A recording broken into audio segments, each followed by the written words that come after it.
तो क्वेश्चन है, find what length of canvas 1.5 meter in width is required to make a conical tent 8 meter in diameter meter in height.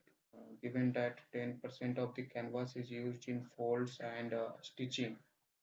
Also find the cost of canvas at the rate of 20-24 per meter. तो एक canvas है, पूछा है, width दे दिया है, width है 1.5 metre, length उसका L मान लेते हैं, यही एल हमें निकालना है। इस कपड़े से हम एक टेंट बनाते हैं। रेक्टेंगल से बनता है कौन? हाँ, अब जैसा यहाँ बोला है, लेंथ को बोला है, विड्थ बोला है, तो रेक्टेंगल ही बोल रहा है ना। तुम सोच रही हो एक सर्कुलर कपड़ा होना चाहिए, यही सोच रही हो ना, एक सर्कुलर कपड़ा हो। नीचे होगा सर्कल, लेकिन कौन कैसे बनेगा रेक्टेंगल से? और ऐसा कुछ नहीं बनेगा क्या? मतलब एक देखो ना, आगे क्वेश्चन में देखो ना, लिखा भी है कि कैनवास का 10% मोड़ने और पिन करने में यूज हो जाता है। तो वो 10% हम काट लेंगे, तो 10% हम कोन के, जब इस कपड़ा से कोन बनाएंगे ना, तो मोड़ने ओड़ने में 10% यूज हो जाएगा। तो इसका जो सरफेस एरिया होगा ना, उसमें हम 10% नहीं लेंगे इस एरिया पे। सुनो, दोनों सेम कपड़े का है ये, और ये इसी से हम ये बनाए हैं, तो दोनों का जो सरफेस एरिया होगा वो सेम होगा, ठीक। और तो इसका सरफेस एरिया इतना है, तो इसका सरफेस एरिया भी इतना ही होगा। तो कोन का सरफेस एरिया का फॉर्मूला तुम्हें मालूम है?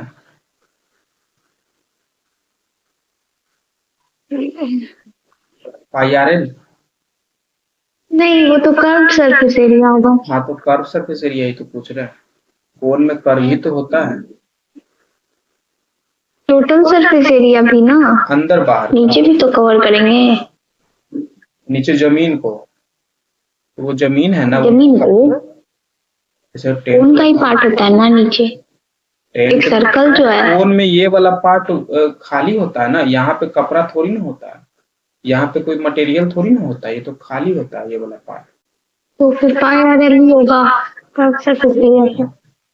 अगर देखो, जनरली ऐसा नहीं कि एकदम हमेशा खाली होता है, कुछ भरा में भी, भरा हुआ भी होता है, पर इस केस में खाली है ना, क्योंकि हम टेंट लगा रहे हैं। टेंट भी एक कोन के जैसा ही होता है, तो टेंट के नीचे क्या भरा हुआ रहता है, तो आदमी अंदर कैसे जाएगा, है ना। और सोचो, ये कपड़े का जो तुम टेंट बनाओगी, तो सिर्फ ऊपर यही वाला पार्ट बनाओगी ना। अगर इस पार्ट को तुम्हें देना भी है, मान लो कोई आदमी अंदर जाएगा, बैठेगा, तो जमीन पे बैठेगा, नीचे भी तो बिछाएगा, तो उसके लिए तो फिर अलग कपड़ा की जरूरत पड़ जाएगा ना। शायद नहीं तो इसी से काट के लगाया होगा, खैर आई थिंक नहीं लगाया होगा।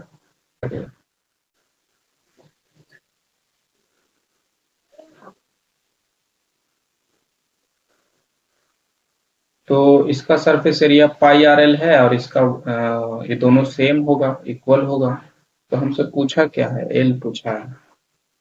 वॉल्यूम इक्वल होता है ना, सरफेस एरिया कैसे इक्वल? सरफेस एरिया भी इक्वल होगा, अगर एक ही चीज से बनाया है ना, जो ये कैनवास है, इसी कैनवास से कोन बना दिया, तो ये कैनवास का जो सरफेस एरिया है, इसी को जैसे ये समझो, ये देखो, ये कैनवास है, इसको कोन बनाया, तो कुछ ऐसा बनाएगा, कुछ इस तरीके से, कुछ देखो थोड़ा सा मुड़ा ना, यहाँ पे मुड़ा, हर जगह मुड़ा, तो ये सब 10% करके माइनस कर देंगे, समझे? या नहीं तो इसको ऐसे भी बना सकते हैं कोन। याद है हम लोग झाल मुड़ी खाते हैं तो ऐसे बना कर देता है, तो ये भी कोन है है ना। तो ये जो देखो ये चला गया ना, इसमें 10% ये फालतू गया ना, तो ये 10% में कैंसिल कर देंगे। तो ये जो एरिया था वही वाला एरिया तुम ऐसे चारों तरफ देख रही हो ना, और ये वाला थोड़ा सा ये नहीं देख रही हो, तो इसको 10% में लगा के माइनस कर देंगे। क्वेश्चन खुद बोला है कि 10% मोड़ने मोड़ने में चला गया, तो ऐसे लिखेंगे 1.5L is our total area, pi RL is the surface area of cone, plus 10% of what, 10% किसका, कैनवास का। मतलब कैनवास का जो 10% है ना, कैनवास का 10% मतलब कैनवास का एरिया का 10%, तो कैनवास का एरिया इतना है, उसका 10% इस पाई आर एल के साथ जोड़ेंगे तब पूरा 1.5L आएगा ना। कोन के एरिया में कैनवास के 10% को ऐड करेंगे तब ना टोटल कैनवास का एरिया आएगा। तो समझ में आई बात। अगर यहाँ बोलता 10% ऑफ कोन सरफेस एरिया, तो यहाँ पाई आर एल लिखते, 1.5 के जगह पे पाई आर एल लिखते।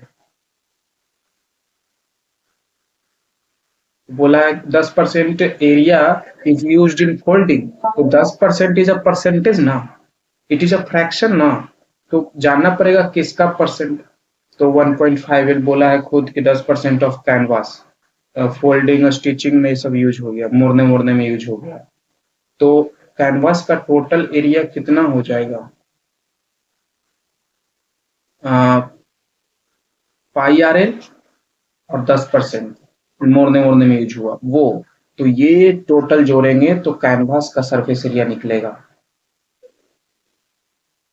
अच्छा, तुम्हें शायद ऐसा लग रहा होगा कि 1.5L प्लस यहाँ पे 10% ऑफ 1.5L क्यों नहीं किए, है ना। वो तो पूरा है ही, तो उसमें फेस क्या हुआ। हाँ, ऐसे भी सोचो ना, लॉजिकली सोचो, pi R L is less than 1.5L ना, क्योंकि पाई आर एल में है ना, लेस है कि नहीं, मोड़ने मोड़ने में यूज हो गया। तो पाई आर एल मोड़ा हुआ जो यूज हुआ वो तो नहीं काउंट कर रहा पाई आर एल में, जो मोड़ने मोड़ने में स्टिचिंग में यूज हुआ वो तो नहीं यूज कर काउंट कर रहा पाई आर एल। तो ये छोटा है, और ये छोटा बराबर बड़ा प्लस कुछ ऐड कर देंगे, बड़ा में कुछ ऐड करेंगे, तो छोटा के बराबर कैसे आएगा, है ना। तो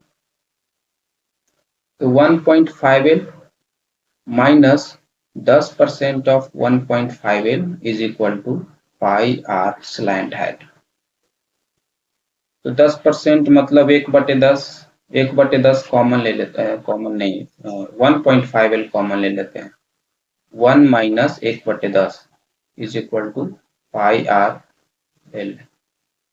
1.5 9/10, पाई हो गया 22/7 इंटू रेडियस, रेडियस कितना है कोन का, 24। 48 मीटर इन डायमीटर, तो 24, और लेंथ हम लोग का 25 आया था, ये कितना हो जाएगा, तो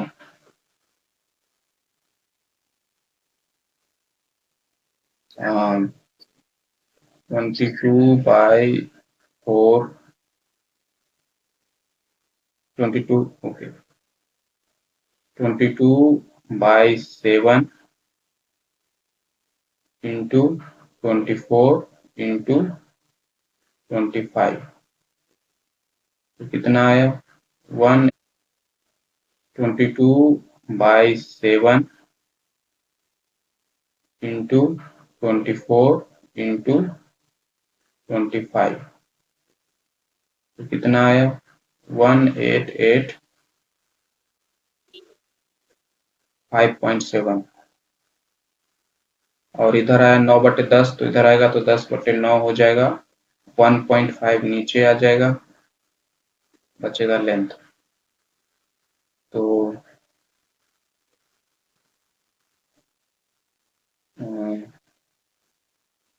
into 10 divided by 9 divided by 1.5। हाँ आ गया आंसर 1396 एकदम सही है वो। हाँ 8 आ तो गया 82 कोई दिया था। समझ में आई बात। कोई कुछ कुछ मतलब पहले से कुछ अलग नहीं ना किए, वही तो किए है ना। ये पहले इधर था प्लस में तो उसको इधर ले आए, फिर 1.5 कॉमन ले लिए 1.5 तो 1 माइनस 10%, 10% मतलब 1/10 सॉल्व किए 9/10 सबको इधर ले आके कैलकुलेट किए। कोई दिक्कत।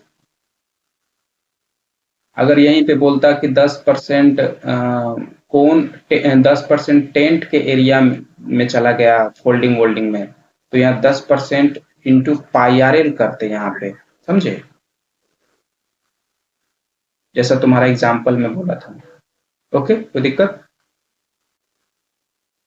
अब जैसे कि तुम एक केस हो सकता था कि सर हम नीचे सरफेस एरिया क्यों नहीं लिए, हम क्यों न बोले इस टेंट का कुछ कपड़ा नीचे लगा दिया, इस कैनवास का कुछ कपड़ा नीचे लगा दिया है, ऐसा नहीं मान सकते क्या।